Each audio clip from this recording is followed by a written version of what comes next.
হরে কৃষ্ণ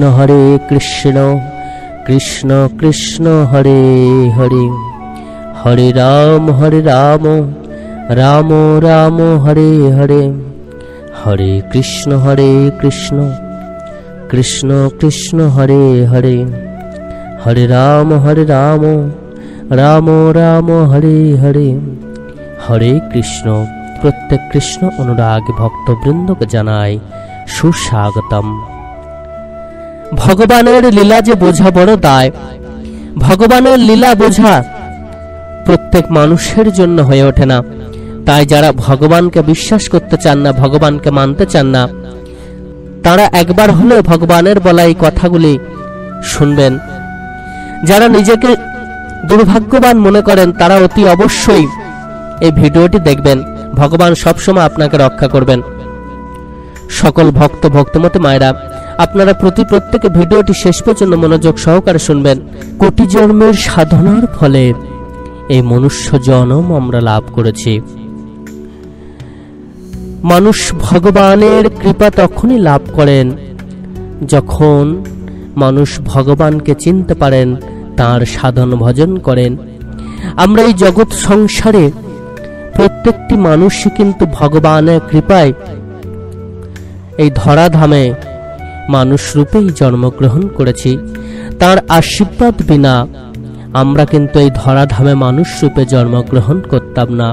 ভগবানের পাদপদ্মে যে মানুষ আশ্রয় পান, সেই মানুষের মতো ভাগ্যবান কিন্তু আর কেউ হয় না।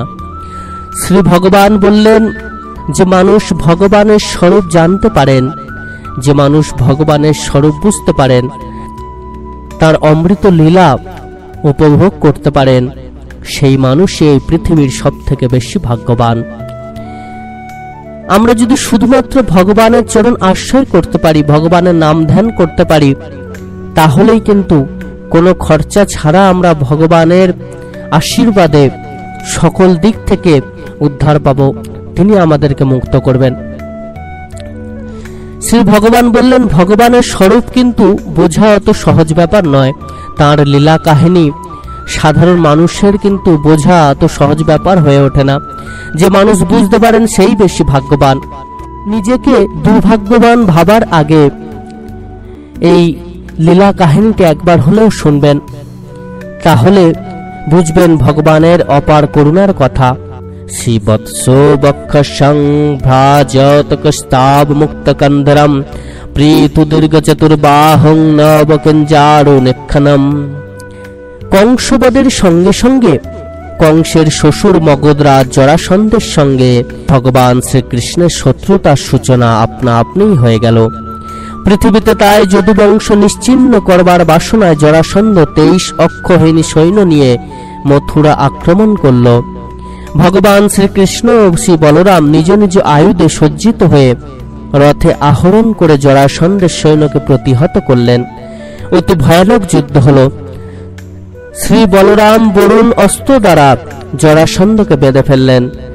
এইবার ভগবান শ্রীকৃষ্ণ অগ্রজকে জরাসন্ধকে বধ করতে নিষেধ করলেন, কারণ জরাসন্ধ জীবিত না থাকলে কে 23 অক্ষহীন সৈন্য বারে বারে জোগাড় করে আনবে। ভূতার হরণের এই নিখুঁত পরিকল্পনা কেবল শ্রী ভগবানের পক্ষেই করা সম্ভব। মগধরাজ জরাসন্ধ এরপরে 17 বার মথুরা আক্রমণ করেছিল, আর প্রতিবারই 23 অক্ষহীন সৈন্য নিয়ে এসেছিল। জরাসন্ধ প্রতিবারই পরাজিত হয়ে নিজের রাজ্যে ফিরে যেতে বাধ্য হয়েছিল। সৈন্য প্রতিবারই পর্যদস্ত হয়ে ভূতার হরণের কার্য সমাধা করেছিল।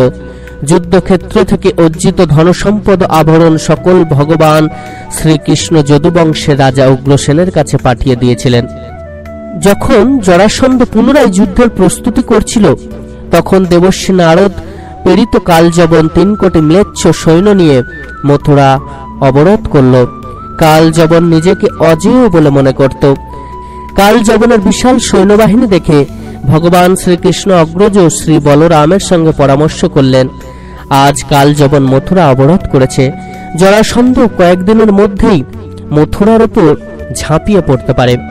আমরা কালযবনের সঙ্গে যুদ্ধে ব্যস্ত থাকলে সেই সময় জরাসন্ধ আক্রমণ করে আমাদের আত্মীয় স্বজনদের বধ করবে অথবা বন্দী করে নিয়ে যাবে।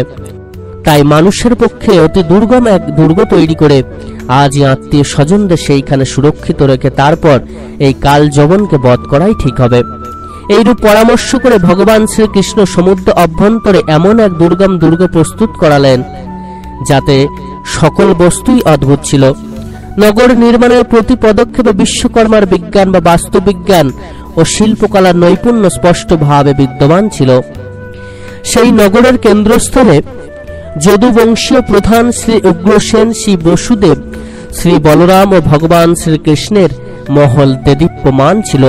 অতঃপর ভগবান শ্রীকৃষ্ণ নিজ আত্মীয় স্বজন সকলকে নিয়ে অচিন্ত মহাশক্তি যোগ মায়ার দ্বারা সেই দ্বারকায় পৌঁছে দিলেন। অবশিষ্ট প্রজাদের রক্ষণাবেক্ষণের জন্য তিনি শ্রী বলরামকে মথুরাপুরীতে রেখে দিলেন, আর স্বয়ং কাল যবনকে বধ করবার জন্য একাকী অস্ত্র শস্ত্র ছাড়াই মথুরা সিংহদ্বার দিয়ে বেরিয়ে এলেন।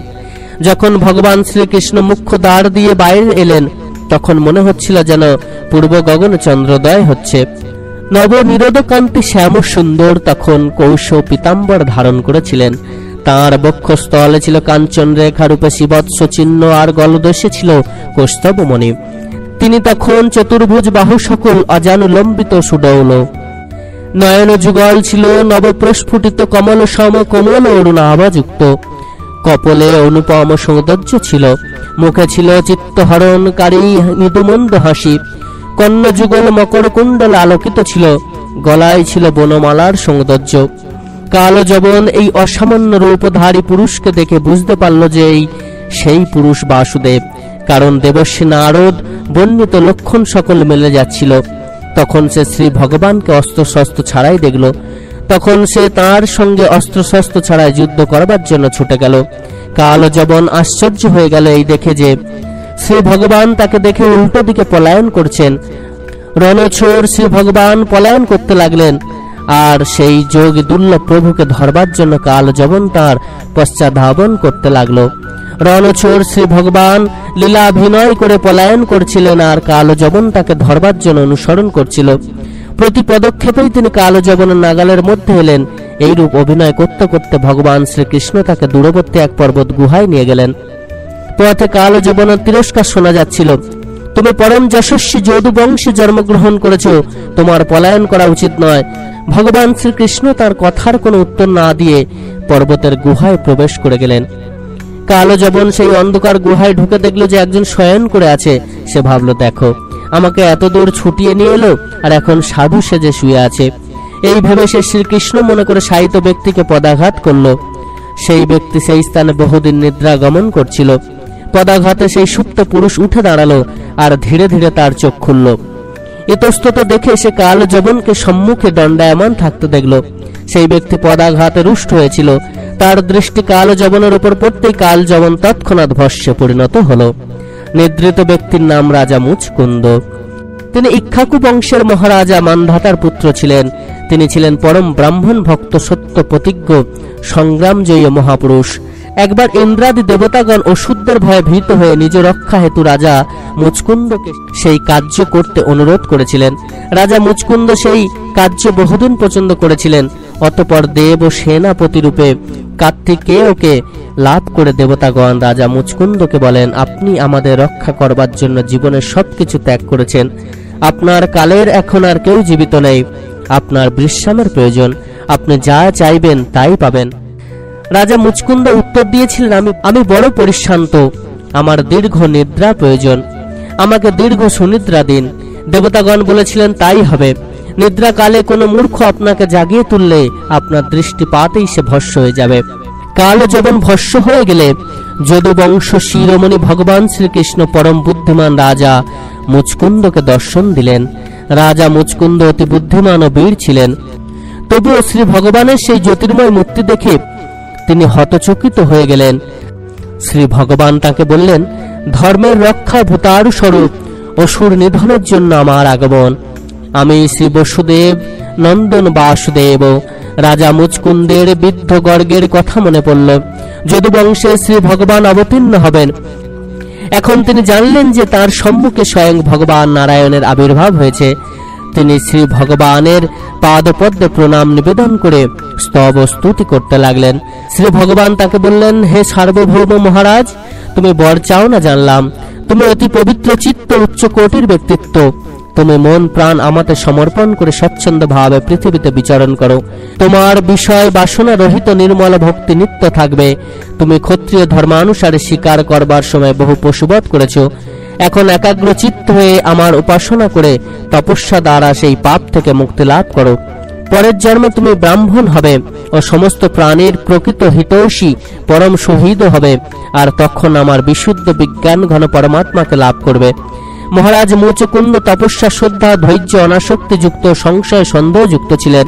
তিনি ভগবান শ্রীকৃষ্ণে একাগ্র চিত্ত হয়ে গন্ধমাদন পর্বতে গেলেন।